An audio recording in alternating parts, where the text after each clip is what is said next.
Merci d'avoir choisi PTV pour vous informer. Bonjour à toutes et à tous si vous venez de nous rejoindre. Dans l'actualité de ce samedi, à Saint-Dizier, les urgences traversent une nouvelle crise. Le service ne sera ouvert que 3 jours sur 6 cette semaine.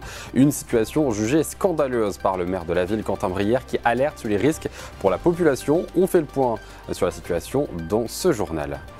La question du doublement de la RN4 refait également surface à Saint-Dizier. 30 ans après les premières discussions, le projet est enfin lancé et financé. Objectif, fluidifier le trafic, sécuriser la circulation et renforcer l'attractivité économique du territoire. À Vitry-le-François, la célèbre émission Tous en cuisine avec Cyril Lignac et Jérôme Anthony a posé ses casseroles sur la place du marché. Le public a pu assister au tournage, rencontrer le co-animateur et même cuisiner avec lui, vous le verrez. À Langres, une page se tourne, le bâtiment Navarre, plus connu sous le nom de la Banane, est en cours de démolition.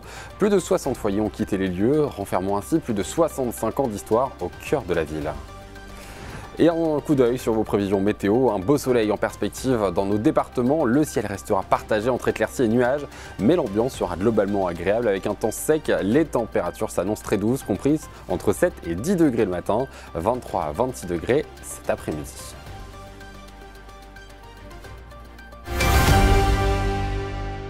Les urgences de Saint-Dizier à nouveau dans la tourmente. Les voici de nouveau fermées cette semaine. C'est le cas aujourd'hui jusqu'à demain 8h30 ainsi que lundi, mardi et mercredi. En tout, 6 jours de fermeture sont prévus. Nous sommes en duplex avec Clémentine Coppola. Bonjour Clémentine, pouvez-vous nous rappeler ce qui se passe finalement aux urgences de Saint-Dizier alors qu'on pensait la crise derrière nous après le départ du directeur du groupement hospitalier de territoire? Effectivement Antoine, bonjour, je suis devant les urgences et vous voyez la porte est close. Saint-Dizier traverse visiblement une nouvelle crise de ces urgences avec une nouvelle fermeture du 6 au 13 comme tu l'as dit, avec le reste du temps des patients qui devront être réorientés sur Bar-le-Duc, Vitry-le-François ou Chaumont, les autres établissements du GHT Cœur Grand Est, même si les urgences vitales peuvent être encore prises en charge ici à Saint-Dizier avec un appel au 15 au préalable.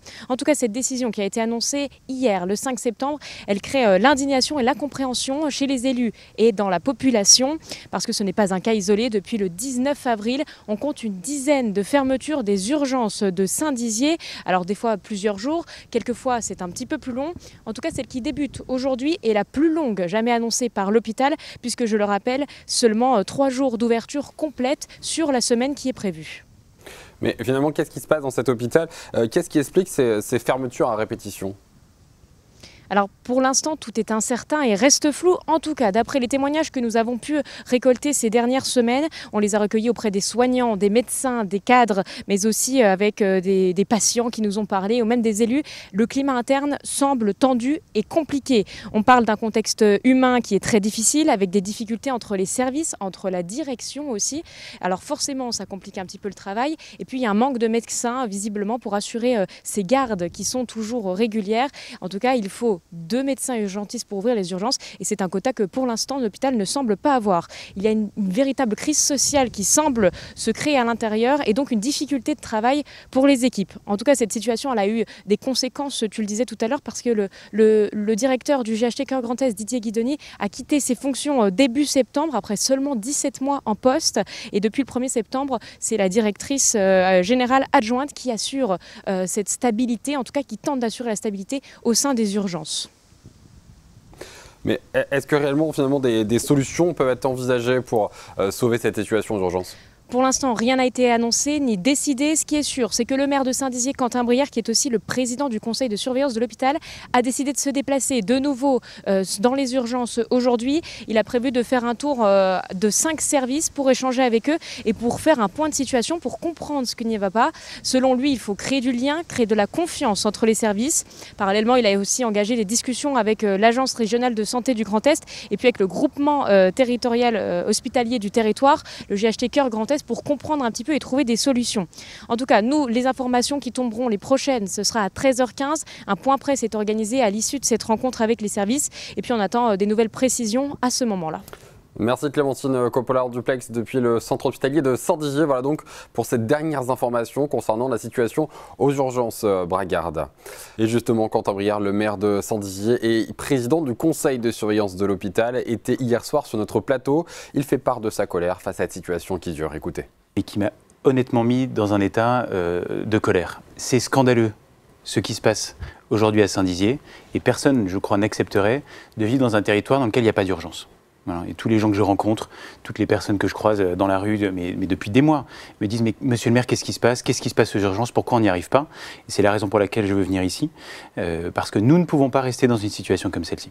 Alors justement, vous le dites, ça fait plusieurs mois, c'est des fermetures à répétition qui se trouvent sur ces urgences. Pourtant, le directeur du groupement hospitalier territorial hospitalier est parti.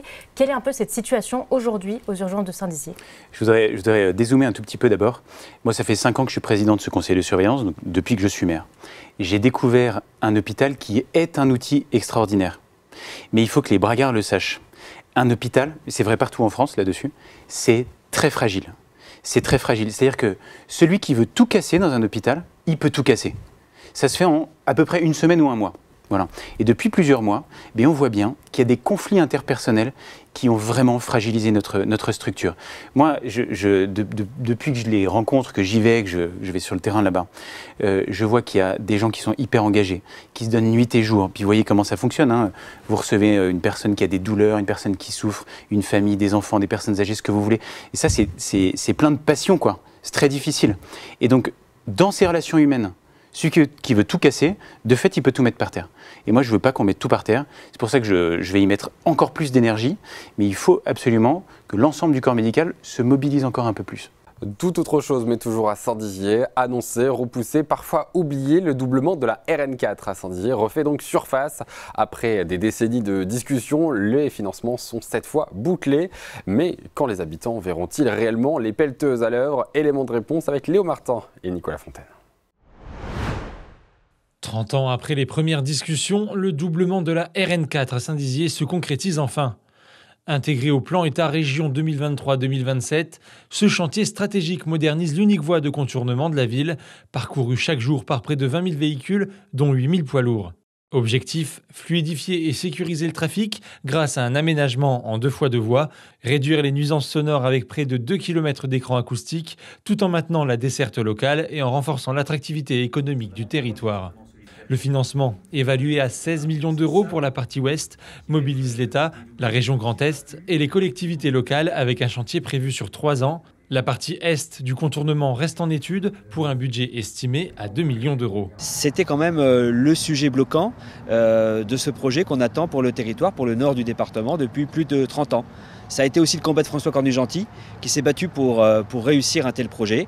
Il y a eu beaucoup de choses de faites et puis maintenant il y a la concrétisation et c'est nous effectivement qui allons pouvoir dans quelques mois, dans quelques années inaugurer la fin de ces travaux qui sont vraiment attendus par bien au-delà des bragards. Hein. C'est vraiment un projet qui est attendu pour désenclaver tout le territoire nord-au-marnais.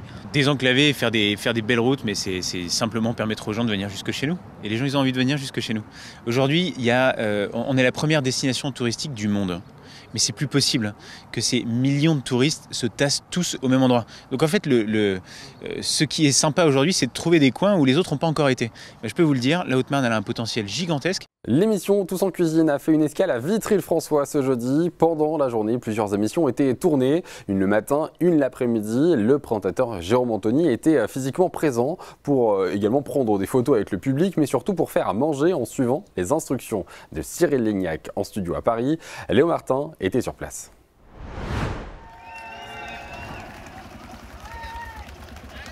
C'est une première à Vitry-le-François. La célèbre émission Tous en cuisine, animée par Cyril Lignac et Jérôme Anthony, a fait escale sur la place du marché. Pendant toute une journée, le co-animateur a bien évidemment cuisiné, mais a aussi pris la pause avec des fans. Tant au début de mon parcours professionnel, fait des allers-retours entre Nancy et Paris. Et donc je m'arrêtais toujours ici, prendre un café à Vitry-le-François.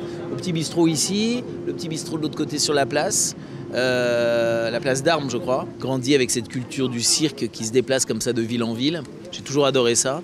Et donc je me retrouve à faire ça aujourd'hui, c'est un peu le hasard, mais ça me convient très très bien. C'est tout à fait ce que j'aime.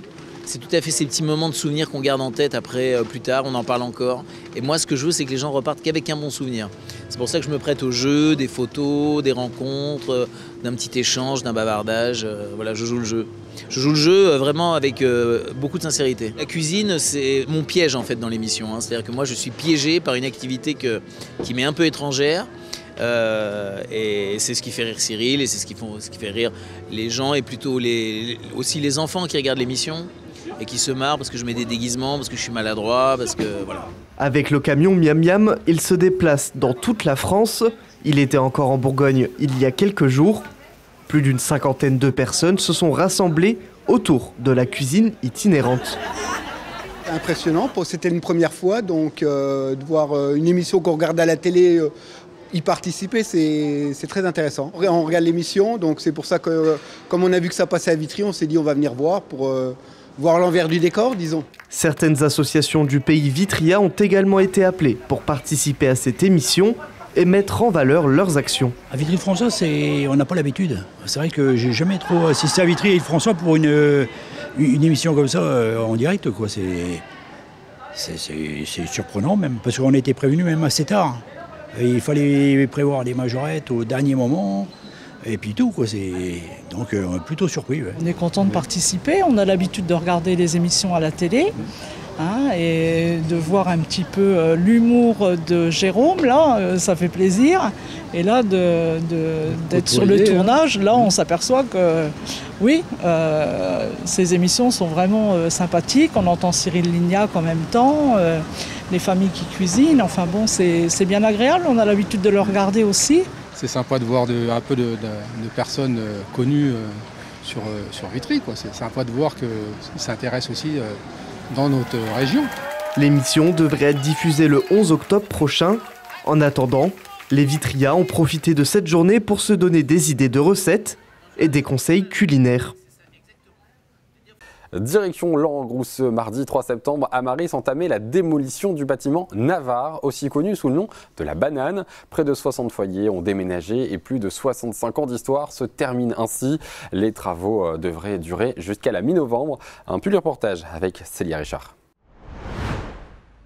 60 foyers ont écrit leur histoire dans les murs de la banane.